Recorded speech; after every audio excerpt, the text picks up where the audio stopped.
जो भी दुश्मन है मेरे सलफ का, जल रहा था जला। अऊज़ु बिल्लाहि मिनश शैतानिर रजीम। बिस्मिल्लाहिर रहमानिर रहीम। वत्तक़ू फितनतल ला तुसीबन्नल्लज़ीना ज़लमू मिनकुम ख़ास्सा वअलमू अन्नल्लाहा शदीदुल इक़ाब। रब्बि इश्रह ली सदरी व यस्सिर ली अमरी वहलुल उक़दतम मिन लिसानी यफ़क़हू क़ौली। Rabbi ज़िदनी इल्मा, rabbi ज़िदनी इल्मा, rabbi ज़िदनी इल्मा।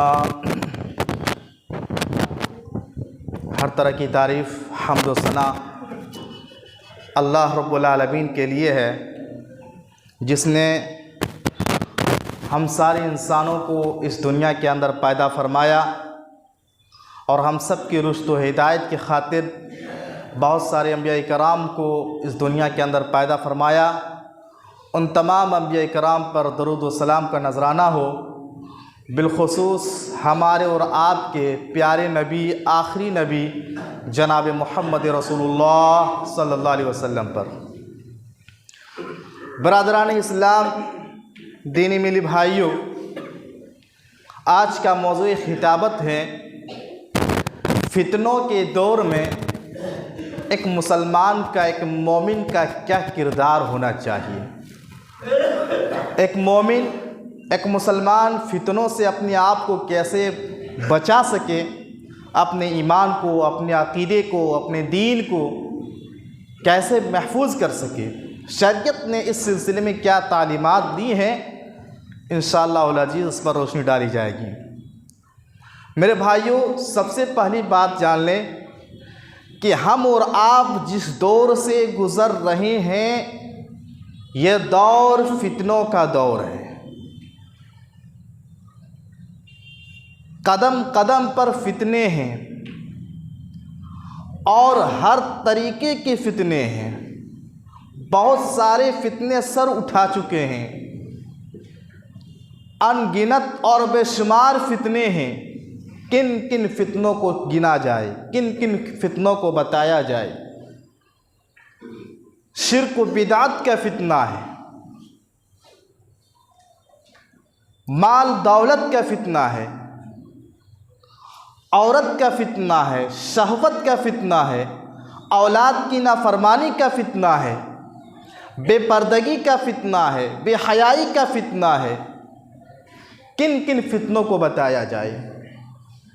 बेशुमार फितने आज समाज और मुआशरे में हैं और ऐसे ही फितनों के बारे में प्यारे नबी सल्लल्लाहु अलैहि वसल्लम ने फरमाया था, अपने सहाबा से कहा था, बादिरू बिल आमाल फितनन।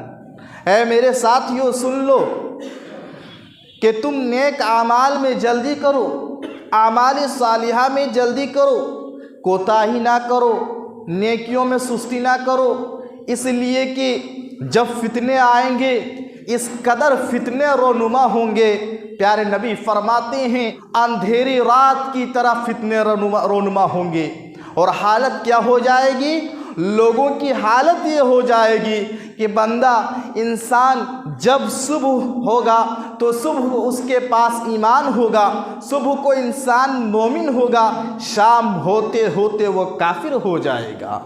और जब रात में बिस्तर पर जाएगा तो उस वक्त उसके दिलों पर ईमान होगा, उसके पास ईमान होगा, वो मोमिन होगा, लेकिन सुबह होते होते उसका ईमान निकल जाएगा, वो काफिर हो जाएगा। मेरे भाइयों, ये बात प्यारे नबी सल्लल्लाहु अलैहि वसल्लम ने सहाबाए कराम से फरमाया था। मेरे साथियों, बादिरू बिल आमाल, कि तुम नेक आमाल में जल्दी कर लो, नेकियों में कोताही ना करो, आमाल सालिहा में कोताही ना करो, कबल इससे कि वो फितने का दौर आ जाए।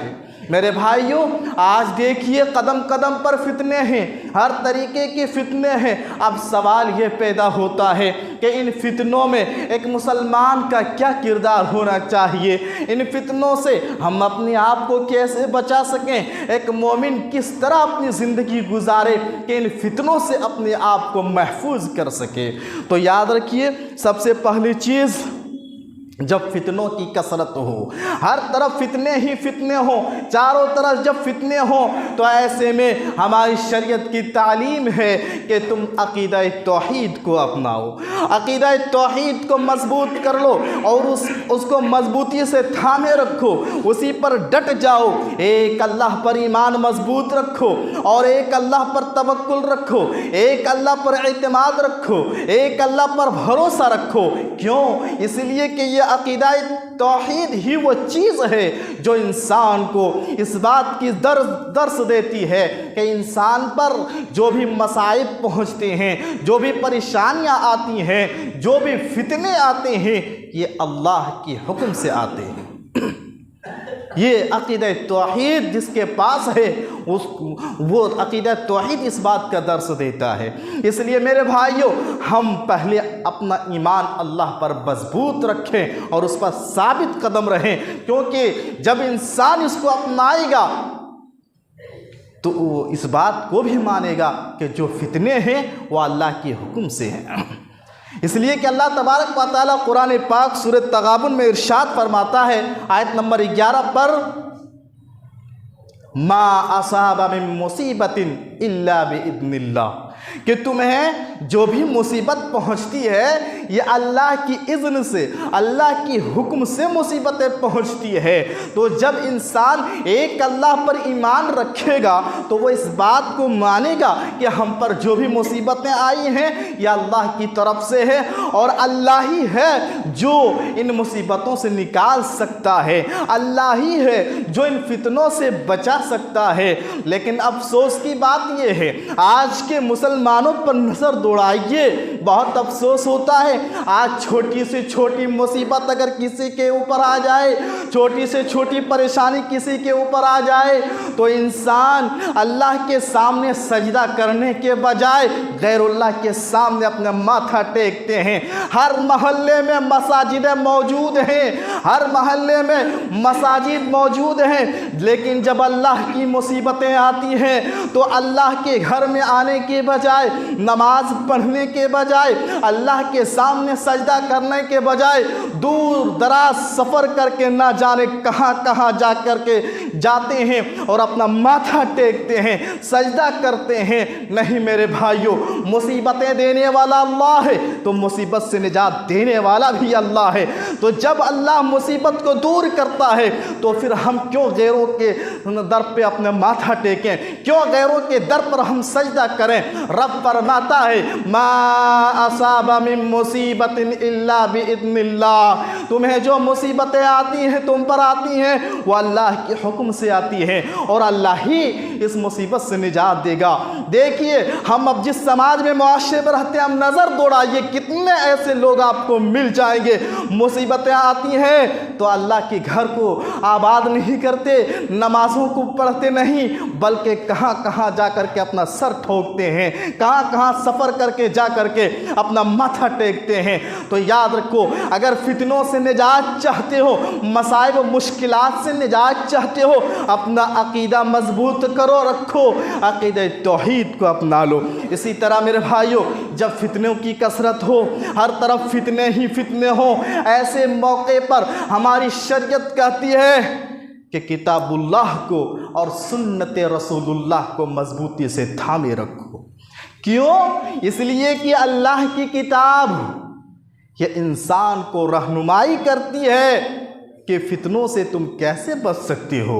जो कुरान पाक पढ़ेगा, तदब्बुर उसमें करेगा, समझ कर पढ़ेगा, तो उसे हिदायत भी मिलेगी और उसकी रहनुमाई भी ये किताब करेगी कि मुश्किलात में, फितनों में तुम कैसे ज़िंदगी गुजारोगे। और यही हाल सुन्नत रसूलुल्लाह का है।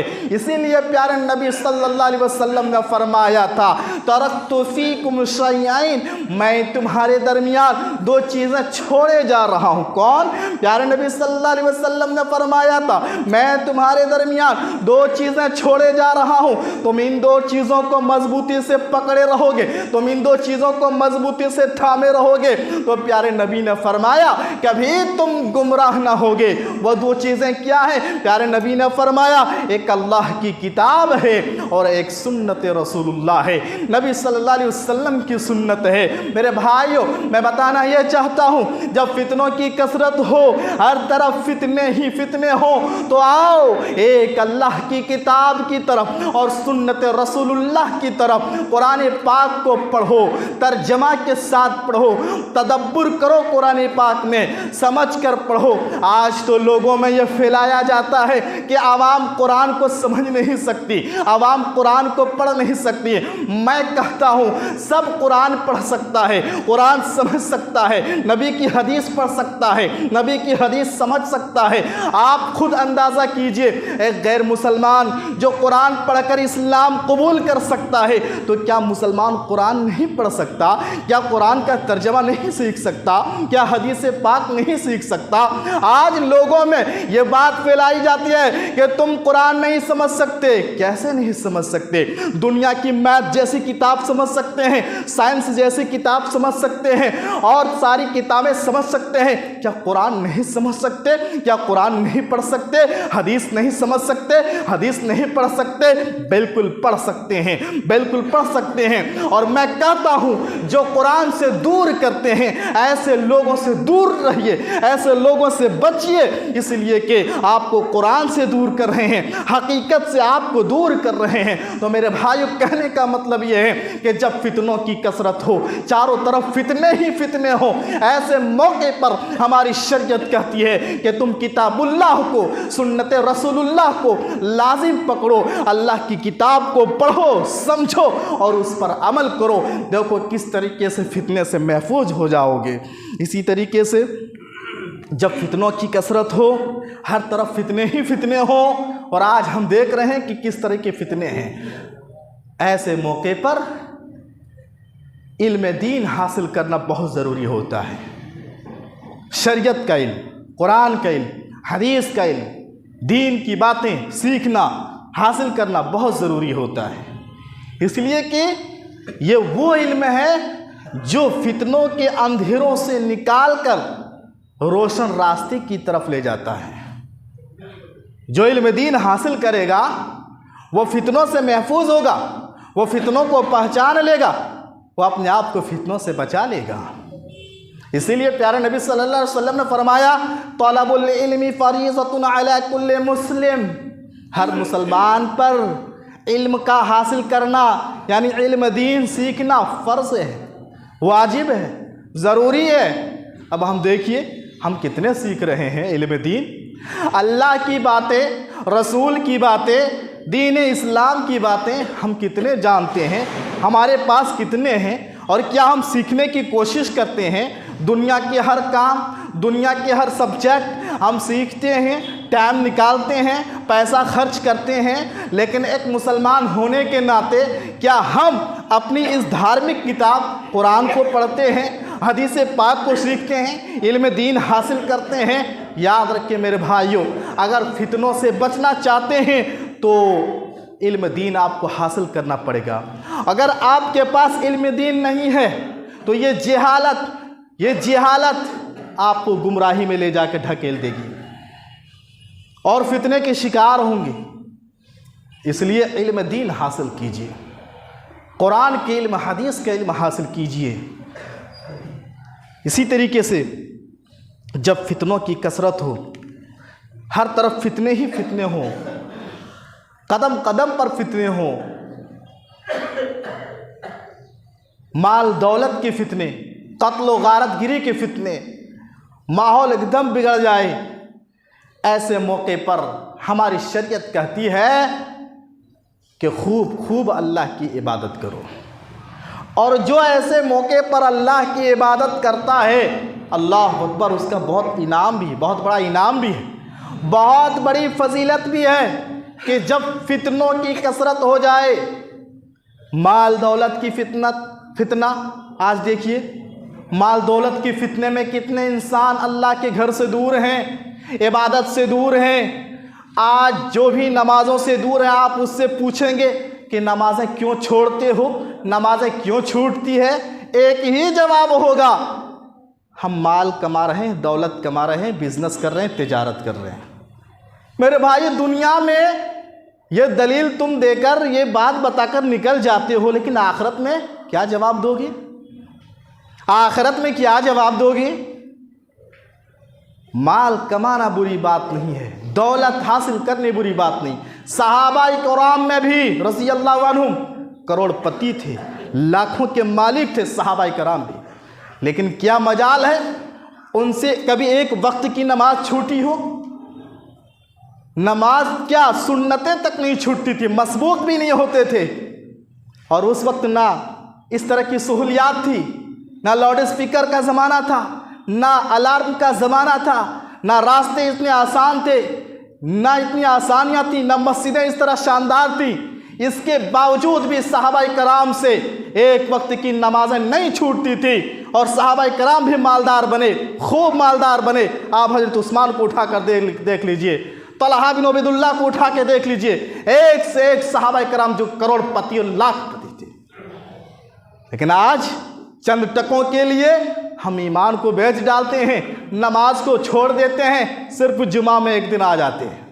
मेरे भाइयों, कहने का मतलब ये है कि जब फितने की कसरत हो, माल दौलत की फितना या कत्ल गारतगिरी का फितना या बहुत सारे फितने हों, तो ऐसे फितने में खूब इबादत करनी चाहिए। और जो इबादत करता है, अल्लाह अकबर, क्या फजीलत मिलती है ऐसे लोगों को। देखिए हदीस, सही मुस्लिम की हदीस है, प्यारे नबी सल्लल्लाहु अलैहि वसल्लम फरमाते हैं, अल इबादतु फिल हर्ज, अल इबादतु फिल हर्ज का हिजरतिन इलैया, कि फितनों के दौर में जो इबादत करता है वो ऐसे ही है जैसे मेरी तरफ हिजरत करना है। अल्लाह अकबर। आपको पता है कि हिजरत में कितना सवाब है। जब अल्लाह के नबी सल्लल्लाहु अलैहि वसल्लम मक्का छोड़कर मदीना गए, आप सल्लल्लाहु अलैहि वसल्लम मदीना में थे, उस वक्त जो सहाबा मक्का में थे, वो सहाबा कराम जो मक्का में थे, अपने घर बार को छोड़कर, बिजनेस को छोड़कर, अपने वतन को छोड़कर मदीना चले गए ईमान की हिफाजत की खातिर, दीन इस्लाम की खातिर। और उसकी बड़ी फजीलत बताई गई कि माक़बल के सारे गुनाह माफ़ कर दिए जाते हैं। तो मेरे भाइयों, जब फितनों की कसरत हो, उस वक्त इंसान अल्लाह की इबादत करे तो वो हिजरत के बराबर उसे सवाब मिलता है। का हिजरतिन इलैया, प्यारे नबी फरमाते हैं वैसा ही है जैसे मेरी तरफ हिजरत करना है। इसी तरीके से जब फितनों की कसरत हो, चारों तरफ फितने ही फितने हो, तो ऐसे मौके पर हमारी शरीयत की तालीम यह है कि ज़ुबान की हिफाजत करो, ज़ुबान को कंट्रोल में रखो। अगर हमने ज़ुबान की हिफाजत ना की, हमने ज़ुबान पर लगाम ना लगाया, अगर हमने ज़ुबान को आज़ाद छोड़ दिया, जो चाहा बोला, जो चाहा हमारी ज़ुबान से हमने बातें की, याद रखो किसी ना किसी दिन ये ज़ुबान फितने में मुब्तला करके रखेगी। और फिर गुफ्तगू की वजह से हम अल्लाह के नज़दीक भी, मखलूक के नज़दीक भी, लोगों के नज़दीक भी फितने के शिकार होंगे। इसीलिए ज़ुबान की हिफाजत करना बहुत ज़रूरी है। ख़ासकर जब फितनों का दौर हो, वहाँ अपनी ज़ुबान को कंट्रोल रखना चाहिए, अपनी ज़ुबान पर अपनी ज़ुबान की हिफाजत करना चाहिए, वरना यही ज़ुबान इंसान को फितने में मुब्तला कर देगी। और इसी तरह जब फितनों की कसरत हो, हर तरफ फितने ही फितने हो, हमारी शरीयत की एक तालीम यह है कि जहां फितने हैं वहां से खुद को दूर रखो। फितने के मकाम से अपने आप को दूर कर लीजिए, जाए फितने से अपने आप को दूर रखिए। और ये चीज़ फितनों से निजात पाने का बहुत बड़ा ज़रिया है कि इंसान जहाँ फितने हो वहाँ से अपने आप को दूर कर लीजिए, अपने आप को दूर रखिए। और आज फितनों का समंदर है सोशल मीडिया, आज फितनों का दरिया है सोशल मीडिया। सोशल मीडिया पर हर फितना मौजूद है। ईमान को लूटने वाला फितना, अकीदे को लूटने वाला फितना, अमानतदारी को लूटने वाला फितना, अखलाक और किरदार और जवानी को दागदार करने वाला फितना, हमारे इल्हाद का फितना।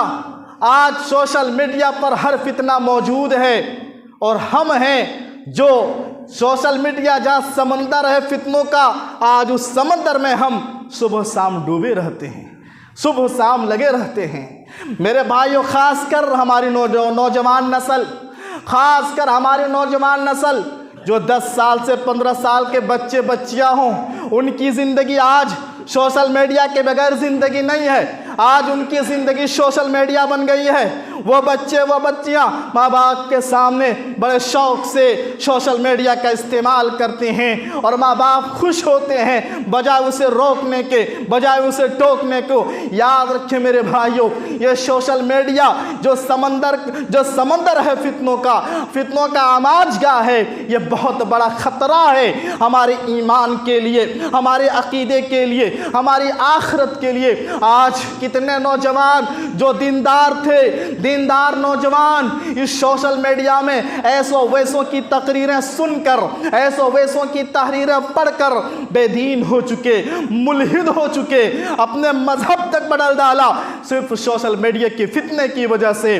और यही नहीं, कितने ऐसे नौजवान जो इश्क मोहब्बत के फितने में गिरफ्तार होकर अपने उसके पीछे पड़कर अपने ईमान का सौदा कर डाला, अपने अकीदे का सौदा कर डाला, मजहब तक बदल डाला। तो सोशल मीडिया ये बहुत बड़ा फितना है। इसमें खैर कम है तो शर ज़्यादा है, भलाइयाँ कम है, बुराइयाँ ज़्यादा हैं और लोग इससे बुराइयाँ ही ज़्यादा इस्तेमाल कर उठाते हैं, नेकियाँ कम, इससे लोग फ़ायदा हासिल कर रहे हैं सोशल मीडिया से। तो कहने का मतलब ये है कि सोशल मीडिया इस दौर का एक बहुत बड़ा फितना है। आप अगर कुरान की तिलावत सुनने के लिए भी अगर आप ओपन करते हैं तो उसमें पहले नंगी तस्वीरें आती है। अगर आप अच्छी तकरीरें सुनने के लिए भी आप खोलते हैं यूट्यूब वगैरह तो उसमें आपको देखेंगे नंगी तस्वीरें आती हैं। ये बहुत बड़ा फितना है इस दौर का सोशल मीडिया का।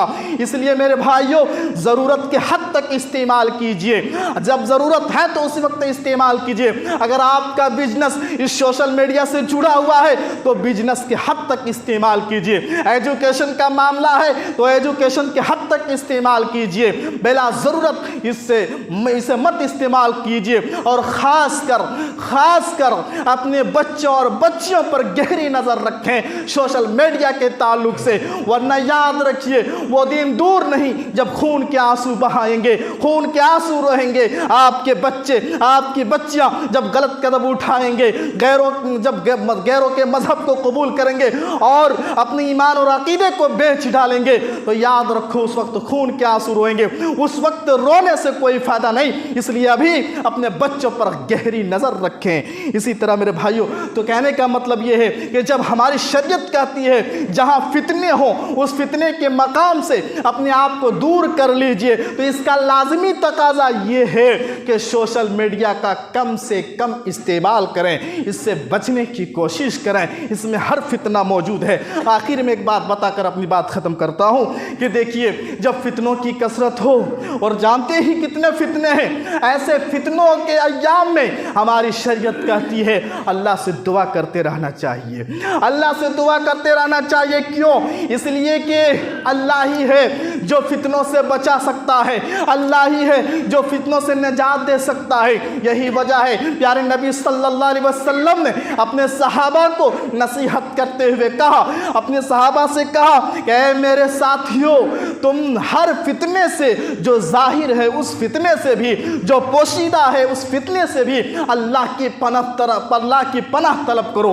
तो सारे सहाबा कराम ने कहा नाऊज़ बिल्लाहि मा ज़हरा मिन्हा व मा बतना, कहा हम अल्लाह की पनाह तलब करते हैं हर उस फितने से जो जाहिर है और हर उस फितने से जो पोशीदा है। तो मेरे भाइयों, ये हदीस हमें बताती है कि फितनों के दौर में ख़ासकर हमें अल्लाह से दुआ करते रहना चाहिए, ताकि अल्लाह की मदद आएगी और हम अपने आप को फितनों से बचा सकें, फितनों से हम दूर कर सकें। तो ये चंद बातें थी। अल्लाह रब्बुल आलमीन से दुआ कीजिए, अल्लाह रब्बुल आलमीन हम सारे मुसलमानों को हर तरह के फितने और फसाद से महफूज रखे। अल्लाह फितने और फसाद से हम सारे मुसलमानों को तू निजात फरमा।